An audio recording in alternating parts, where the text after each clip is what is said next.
В эфире новости расскажем о главных событиях к этому часу. В студии Василий Радченко. Здравствуйте. Крупные торговые точки на ряде территорий Якутии будут закрыты до конца месяца. Сроки начала приемной кампании в СВФУ остались без изменений. Якутский питчинг кинопроектов стартовал в онлайн-формате.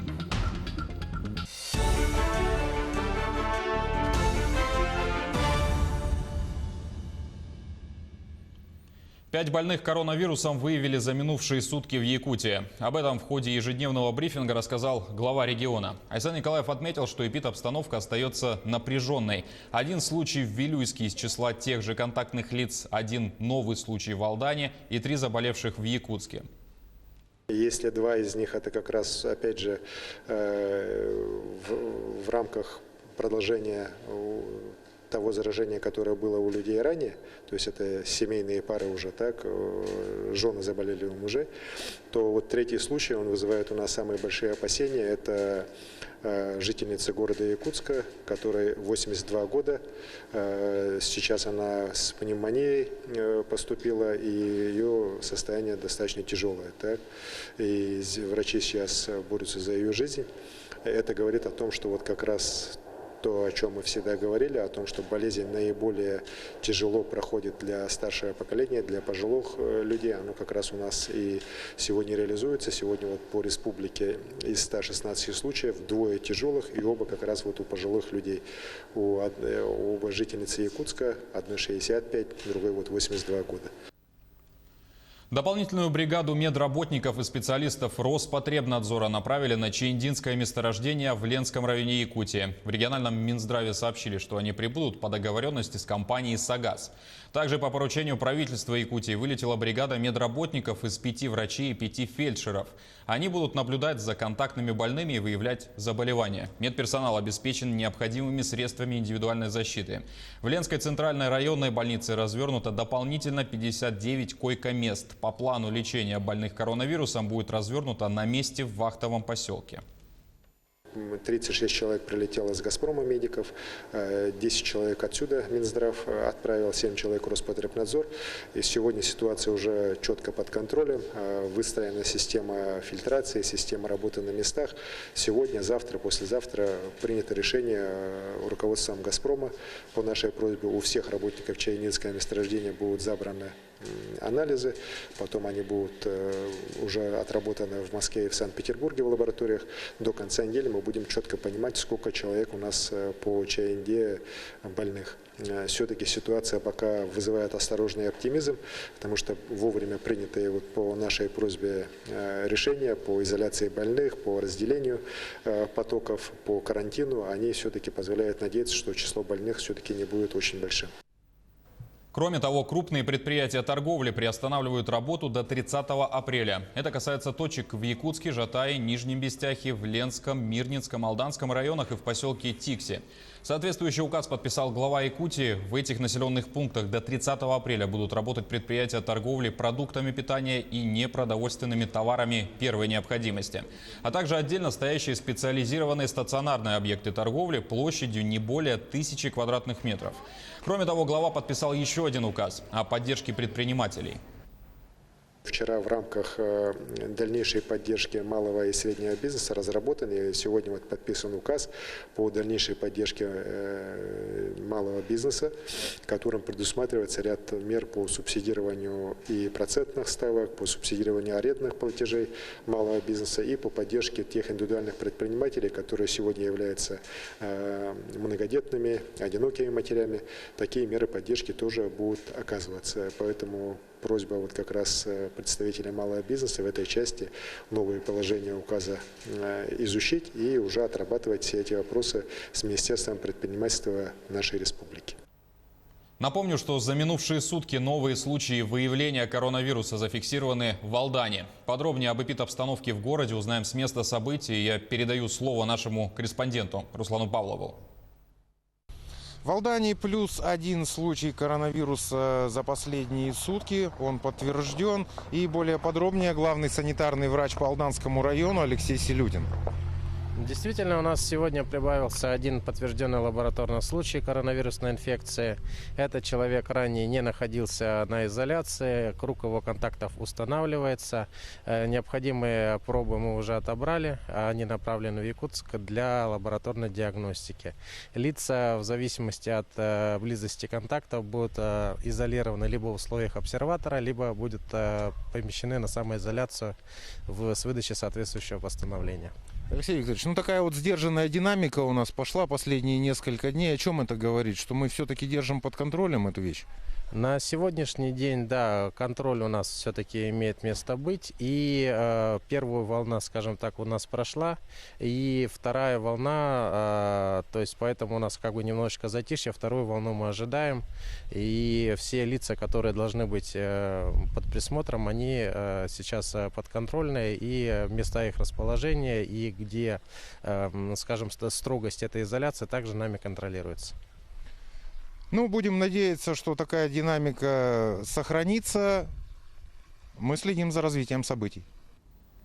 Авиакомпания «Полярные авиалинии» приостановила перевозку пассажиров через реку Лену. Ограничения коснулись маршрутов Маган-Нижний Бестях, Нижний Бестях-Маган.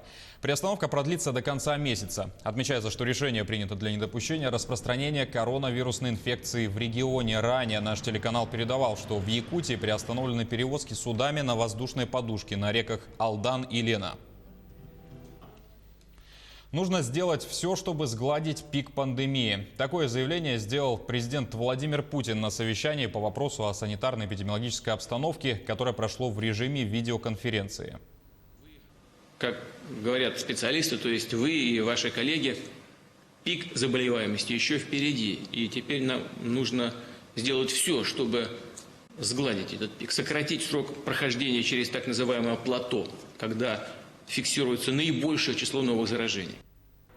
По словам президента, к началу следующей недели во всех регионах будет развернут дополнительный фонд специализированных медицинских коек. Путин призвал медработников заранее подготовить алгоритмы действий для оказания эффективной помощи людям всех возрастов, пациентам с сопутствующими хроническими заболеваниями, беременным женщинам и детям. Также глава государства попросил экспертов, принимающих участие в совещании, оценить текущую ситуацию с распространением COVID-19 в России, созданные медицинские резервы и введенные профилактические меры. Особенности приема на обучение по образовательным программам бакалавриата, специалитета, магистратуры и аспирантуры разработаны и утверждены Минобр России. Согласно приказу, в сроки начала приемной комиссии изменения не вносятся. Соответственно, приемная кампания в СВФУ начнется 20 июня, а сроки завершения приема документов, проведения вступительных испытаний, зачисления в сам вуз привязаны к срокам проведения ЕГЭ. В настоящее время новое расписание проведения госэкзамена не утверждено. Таким образом, после принятия по ним решения будут скорректированы сроки проведения приемной кампании. Университет планирует начало приемной кампании в установленные сроки. Это 20 июня. Но надо понимать, что сроки издания приказов о зачислении они будут зависеть от расписания и сроков опубликования результатов ЕГЭ. Поэтому говорить о периоде работы приемной комиссии сегодня еще преждевременно. Будут, конечно, изменения и в способах приема документов. Взаимодействие отборочных комиссий и абитуриентов будут перенесены на интернет-площадки. Федерация бокса России запустила свою горячую линию помощи ветеранам спорта, тренерам и судьям во время пандемии. Там готовы помочь и ветеранам Великой Отечественной войны, пенсионерам и многодетным семьям, всем, кому нужна поддержка. В этом уже убедились и якутяне, которые живут в Москве. Подробности в материале нашего СОБКОРа в столице страны. Максима Кардозу. Семья Протопоповых уже месяц находится на самоизоляции. Но походы за продуктами никто не отменял. Правда, средств защиты, чтобы чувствовать себя в безопасности на улице, сейчас не найти. Решить эту проблему помогла Федерация бокса России. Волонтеры привезли многодетной семье одноразовые маски, дезинфицирующие салфетки, антисептик. В городских аптеках давно закончились маски, поэтому такой подарок – приятная неожиданность для нас. Мы благодарим Федерацию бокса России за оказанную помощь.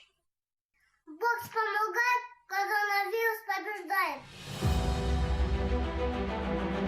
Ежедневно в колл-центр Федерации бокса России поступает 7 тысяч звонков. Самые популярные запросы – это бесплатные наборы масок и антисептиков, а также доставка продуктов и лекарств. Волонтеры готовы оказать и психологическую помощь. Да вы что, ребятки, спасибо, храни вас Господь. Масочка есть, да? Есть, да, Видите, я сама. Вот какая вы молодец. К этому движению уже присоединились больше 6 тысяч волонтеров по всей стране. И это число энтузиастов только растет. Желаем всем здоровья, всех благ, будьте здоровы, берегите себя, бокс за сильную Россию. Если вы нуждаетесь в помощи или хотите стать волонтером горячей линии, звоните по телефону круглосуточной службы поддержки 8 800 222 55 25 или оставьте свое обращение на сайте boxobъединяет.рф. Максим Кардозу, Виктор Ольцев, Москва. Цены на нефть марки WTI обвалились более чем на 300% и ушли в отрицательную зону. Такая ситуация связана с приближающейся экспирацией, то есть окончанием обращения на рынке срочных контрактов фьючерсов на нефть и нехваткой мощности хранения. Однако аналитики отмечают, что данные контракты были постановочными.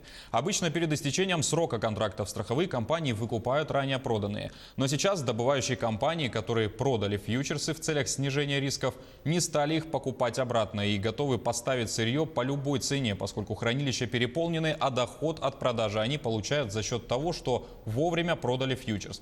В итоге спекулянты не могут продать фьючерсы обратно, при этом физическая нефть им не нужна, и они готовы сами доплачивать за то, чтобы сырье забрали. Между тем, московская биржа приняла решение о приостановке торгов фьючерсов нефти марки WTI. Это сделали для недопущения дополнительных негативных последствий у участников торгов и их клиентов. Отмечу, что нефть марки WTI добывается в Техасе, Соединенные Штаты Америки, и используется в основном для производства бензина. Ее стоимость обычно отличается в меньшую сторону от марки Brent, на которую в куда большей степени ориентируется мировой рынок, в том числе и российский. Якутский питчинг кинопроектов стартовал в онлайн-формате. Организованный в рамках 6-го Якутского международного кинофестиваля и Всероссийского питчинга дебютантов, он объединил 29 проектов. Отборочная комиссия уже составила шорт-лист. В него вошли 8 работ в категории игровое и документальное кино. Это такие проекты, как «Женский голос Арктики», «Короткое лето», «Сулус» и многие другие работы, съемки которых пройдут именно в Якутии. Питчинг представляет собой публикацию, презентацию и защиту своих кинопроектов перед экспертами. В онлайн-формате каждый участник представляет синопсис и сценарий фильма. Возможность реализации проекта, работы команды, основы драматургии стали главными критериями отбора. Сама идея – это питчинг дебютантов. Люди участвуют в нашем питчинге, те, кто до этого не снимали больше одного полнометражного фильма.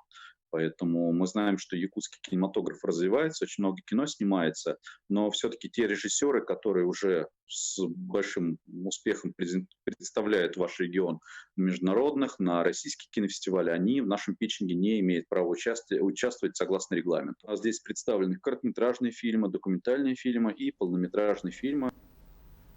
Конкурсанты борются за главный приз – 500 тысяч рублей от фонда президентских грантов. Помимо денежного приза, участники также могут получить поддержку в реализации своих кинопроектов и возможность пройти практику на киностудиях.